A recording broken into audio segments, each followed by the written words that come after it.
প্রিয় ভাই ও বোনেরা, আসসালামু আলাইকুম ওয়া রাহমাতুল্লাহ। আজ আমরা আলোচনা করব মানব ইতিহাসের অন্যতম বিস্ময়কর এবং শিক্ষণীয় ঘটনা নূহ আলাইহি ওয়াসাল্লাম এর মহাপ্লাবনের কাহিনী।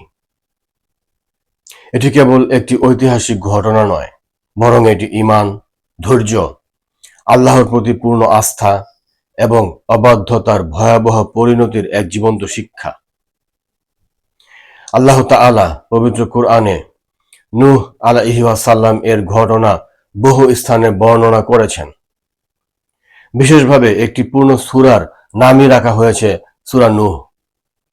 চলুন শুরু থেকে শেষ পর্যন্ত জেনে নেই নূহ আলাইহি ওয়াসাল্লাম এর মহাপ্লাবনের সত্য ঘটনা। নূহ আলাইহি ওয়াসাল্লাম কে ছিলেন? নূহ আলাইহি ওয়াসাল্লাম ছিলেন মানবজাতির প্রথম রাসূল। আদম আলাইহি ওয়াসাল্লামের মৃত্যুর বহু বছর পরে মানুষ ধীরে ধীরে শিরকে জড়িয়ে পড়ে। প্রথম দিকে কিছু নেককার মানুষের স্মরণে মূর্তি তৈরি করা হয়েছিল।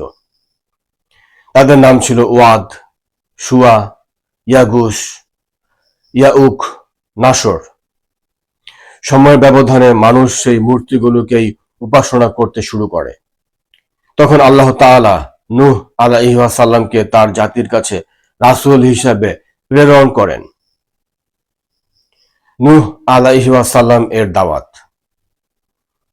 নূহ আলাইহি ওয়াসাল্লাম তার জাতিকে বলেছিলেন, হে আমার সম্প্রদায়, তোমরা আল্লাহর ইবাদত করো, তিনি ছাড়া তোমাদের কোনো উপাস্য নেই। তিনি দিনরাত মানুষকে আল্লাহর পথে ডাকতে থাকেন, কখনো প্রকাশ্যে, কখনো গোপনে, কখনো দলবদ্ধভাবে, কখনো ব্যক্তিগতভাবে। তিনি মানুষকে বলতেন, আল্লাহর কাছে ক্ষমা প্রার্থনা করো, তওবা করো, পাপ থেকে ফিরে আসো। তাহলে আল্লাহ তোমাদের উপর বৃষ্টি বর্ষণ করবেন, সম্পদ বৃদ্ধি করবেন, সন্তান সন্ততি বৃদ্ধি করবেন, বাগান ও নদী দান করবেন। দীর্ঘ 950 বছরের দাওয়াত। কুরআনে উল্লেখ রয়েছে যে নূহ আলাইহি ওয়াসাল্লাম তার জাতির মধ্যে 950 বছর অবস্থান করেছিলেন। কিন্তু এত দীর্ঘ সময় দাওয়াত দেওয়ার পরও অল্প কয়েকজন মানুষই ঈমান গ্রহণ করেছিল। অবিশ্বাসীরা তাকে নিয়ে উপহাস করত, তাকে পাগল বলতো, মিথ্যাবাদী বলতো। অবিশ্বাসীদের নেতারা সাধারণ মানুষকে বলতো, নূহ তো তোমাদের মতোই একজন মানুষ। তারা ধন সম্পদ এবং ক্ষমতার অহংকারে অন্ধ হয়ে গিয়েছিল। নূহ আলাইহি ওয়াসাল্লাম এর দোয়া। অবশেষে যখন নূহ আলাইহি ওয়াসাল্লাম বুঝতে পারলেন যে তার জাতির অধিকাংশ মানুষ আর ঈমান আনবে না, তখন তিনি আল্লাহর কাছে দোয়া করলেন, হে আমার প্রতিপালক, পৃথিবীতে কাফিরদের মধ্য থেকে একজনকেও বসবাস করতে দিও না। আল্লাহ তার দোয়া কবুল করলেন এবং ঘোষণা দিলেন, এখন শান্তি অবতীর্ণ হবে। নৌকা নির্মাণের নির্দেশ। আল্লাহ নূহ আলাইহি ওয়াসাল্লামকে নির্দেশ দিলেন, একটি বিশাল নৌকা নির্মাণ করো। আল্লাহর তত্ত্বাবধানে নূহ আলাইহি ওয়াসাল্লাম নৌকা তৈরি করতে শুরু করলেন। কিন্তু তার জাতির লোকেরা তাকে দেখে হাসাহাসি করতে লাগলো, কারণ সেখানে কোনো সমুদ্র ছিল না। তারা বলল, নূহ কি এখন কাঠমিস্ত্রি হয়ে গেছে? নূহ আলাইহি ওয়াসাল্লাম বললেন, আজ তোমরা আমাদের নিয়ে উপহাস করছো, অচিরে তোমরা জানতে পারবে কে প্রকৃতপক্ষে অপমানিত হবে। মহাপ্লাবনের সূচনা। নির্ধারিত সময় এসে গেল। আল্লাহর নির্দেশে আকাশ থেকে মুষলধারে বৃষ্টি বর্ষিত হতে লাগলো। পৃথিবীর অভ্যন্তর থেকেও পানি ফুটে বের হতে শুরু করলো। কুরআনে এসেছে, চুল্লি বা তান্নুর থেকে পানি উথলে উঠেছিল।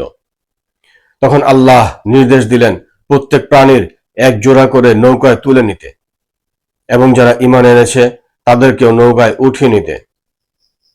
নূহ আলাইহি ওয়াসাল্লাম এর পুত্রের করুণ পরিণতি। নূহ আলাইহি ওয়াসাল্লামের এক পুত্র ঈমান গ্রহণ করেননি। মহাপ্লাবনের সময় নূহ আলাইহি ওয়াসাল্লাম তাকে ডাকলেন, হে আমার সন্তান, আমাদের সঙ্গে নৌকায় উঠে পড়ো। কিন্তু সে বলল, আমি পাহাড়ে আশ্রয় নেব, পাহাড় আমাকে রক্ষা করবে। নূহ আলাইহি ওয়াসাল্লাম বললেন, আজ আল্লাহর শাস্তি থেকে রক্ষা করার কেউ নেই। কিছুক্ষণের মধ্যে বিশাল ঢেউ তাদের মাঝখানে আড়াল হয়ে দাঁড়ালো, আর সে ডুবে গেল। এ ঘটনা আমাদের শিক্ষা দেয়, কোন নবীর আত্মীয় হওয়াই মুক্তির নিশ্চয়তা নয়। মুক্তির একমাত্র পথ হলো ঈমান ও সৎকর্ম। পৃথিবী পানিতে ডুবে গেল। ক্রমশ পানি বাড়তে লাগলো, পাহাড় সম ঢেউ সৃষ্টি হলো, পুরো অঞ্চল পানিতে নিমজ্জিত হয়ে গেল।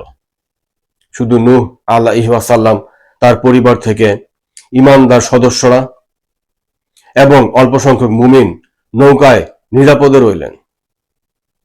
প্লাবনের সমাপ্তি। দীর্ঘ সময় পর আল্লাহ নির্দেশ দিলেন, হে পৃথিবী, তোমার পানি গিলে ফেলো, হে আকাশ, থেমে যাও। ধীরে ধীরে পানি কমে গেল। নৌকাটি এসে থামল মাউন্ট জুডি নামক পাহাড়ে। এরপর নূহ আলাইহি ওয়াসাল্লাম এবং তার সঙ্গীরা নৌকা থেকে নেমে আল্লাহর শুকরিয়া আদায় করলেন। মানব জাতির নতুন সূচনা হলো সেখান থেকেই। নূহ আলাইহি ওয়াসাল্লাম এর ঘটনা থেকে আমাদের শিক্ষা। প্রথমত, শিরক মানব জাতির সবচেয়ে বড় পাপ।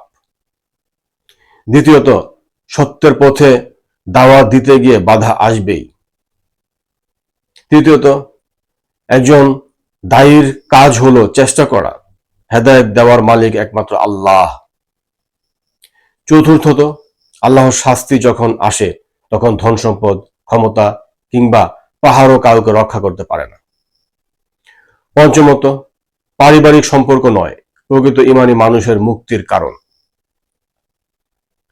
প্রিয় দর্শক, নূহ আলাইহি ওয়াসাল্লাম এর মহাপ্লাবনের ঘটনা কেবল অতীতের একটি কাহিনী নয়, এটি প্রতিটি যুগের মানুষের জন্য সতর্কবার্তা। আমরা কি নূহ আলাইহি ওয়াসাল্লাম এর জাতির মতো আল্লাহর নির্দেশ অমান্য করছি, নাকি আমরা তার শিক্ষা গ্রহণ করে আল্লাহর পথে ফিরে আসছি? আল্লাহ তাআলা আমাদের সবাইকে শিরক ও গুনাহ থেকে বেঁচে থাকার তৌফিক দান করুন, আমিন। প্রিয় দর্শক, ভিডিওটি যদি ভালো লেগে থাকে, ভিডিওতে একটি লাইক দিন, ভিডিওতে কমেন্ট করুন, ভিডিওটি শেয়ার করুন এবং এই ধরনের আরো ইসলামিক ভিডিও পেতে চ্যানেলটি সাবস্ক্রাইব করুন।